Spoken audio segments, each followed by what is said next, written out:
నీ పేడివు అని తేనెటీగా పేడ అడుక్కోవాల్సి వచ్చింది. అది తీసుకొని కొంచెం రుచి చూసి వాంతులు చేసుకుంది. చిచ్చి చిచ్చి, ఇంత దరిద్రంగా ఉన్న రుచి తేనెతో ఎలా పోల్చావు నువ్వు? తేనెటీగకి ఏం అర్థం కావట్లేదు. ఇంత దరిద్రంగా ఉంది ఈ రుచి. తేనెకు పేడకు సమానమైన రుచి ఉందంటదేమిటి పేడ పురుగు? ఆలోచిస్తుంటే తేనెటీగకు ఒక ఆలోచన వచ్చింది. ఒకసారి ఈమె నోట్లో చెక్ చేద్దాం అని చెప్పి పేడ పురుగా ఒకసారి నోరు తెరువు అని అడిగింది.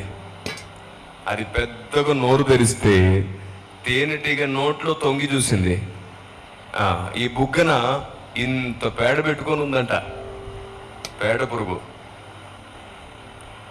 ఇప్పుడు చెప్పండి, ఎంత తేనె తింటే అది తేనె రుచి చూడగలుగుతుంది?